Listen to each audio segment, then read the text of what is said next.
Hubo días en los que yo terminaba mi jornada, yo terminaba mis notas y lloraba.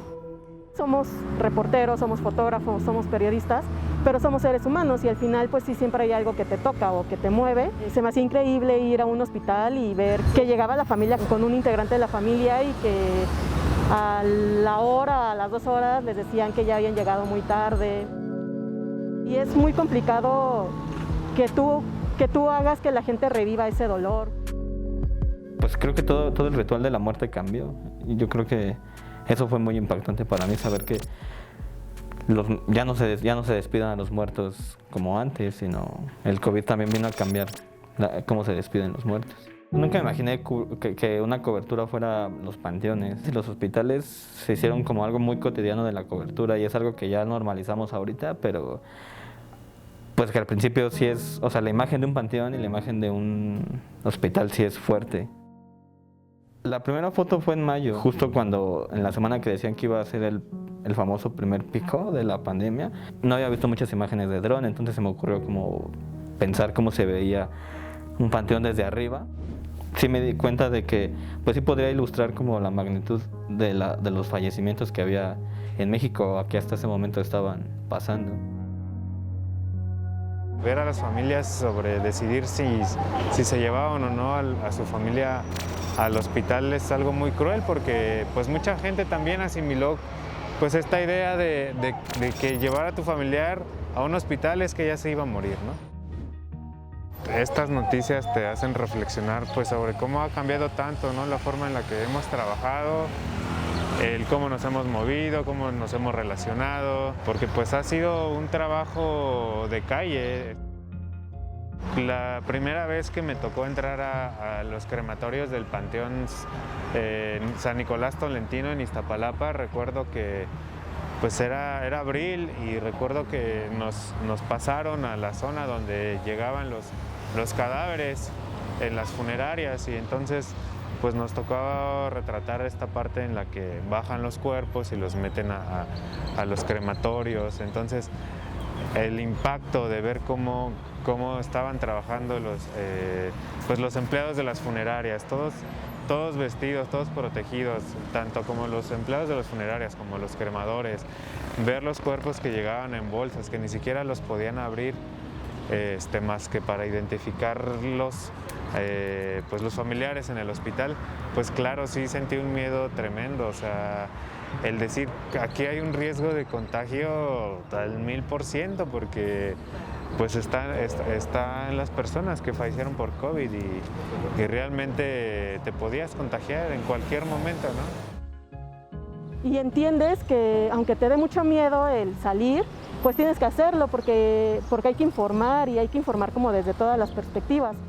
Cuando entré a la terapia intensiva en el 81 Batallón de Infantería, nos iban a meter a conocer cómo era la terapia intensiva con los pacientes más graves y justo antes pues nos invitaron a desayunar los del ejército y nos estaban platicando cómo era y justo cuando nos estaban platicando yo dije como, uy, mejor, o sea, ¿en qué me metí?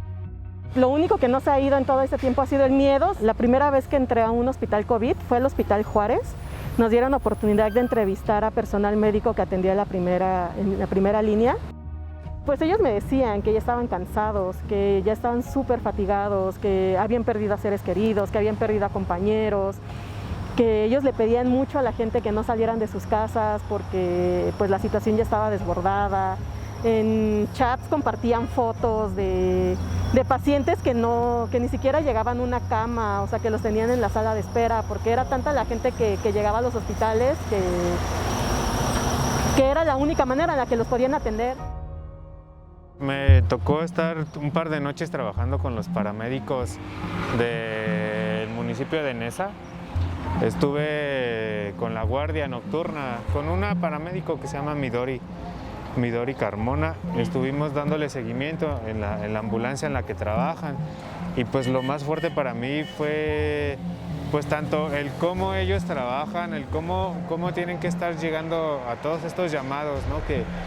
que que no saben a lo que se enfrentan cuando les hablan, ¿no? Ellos llegan a un domicilio o algún accidente, lo que sea, y pues se tienen que estar cuidando porque pues ellos tienen el contacto inicial con las personas enfermas. Me tocó mucho ver cómo pues llegábamos con los paramédicos y pues los paramédicos les daban la opción de llevarse o no llevarse al familiar enfermo.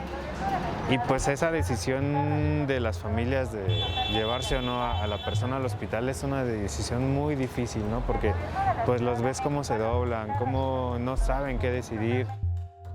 Creo que de toda la cobertura lo más complicado es el acercarte a la gente que está fuera de un hospital y pedirle que sea tu testimonio, porque tú no sabes las condiciones en las que su familiar está dentro de un hospital, en las condiciones que llegó, si va a salir con vida o no. La entrevista a la esposa del primer fallecido por COVID ha sido la más difícil, porque la señora todavía no, cuando empecé a platicar con ella, ella me decía que todavía no le caía el 20 de que su esposo estaba muerto y que lo único que recuerda de ese 18 de marzo es cuando todas las cámaras se le acercaron y le preguntaron si su esposo había muerto por COVID. Es algo muy íntimo que viven las personas y si de por sí tienen como este dolor por las pérdidas, por la enfermedad, pues a eso se suma el dolor de no poderte despedir de tu ser querido y pues que todavía llegue alguien y te diga, hola, ¿me puedes dar tu testimonio? ¿Me puedes contar tu historia?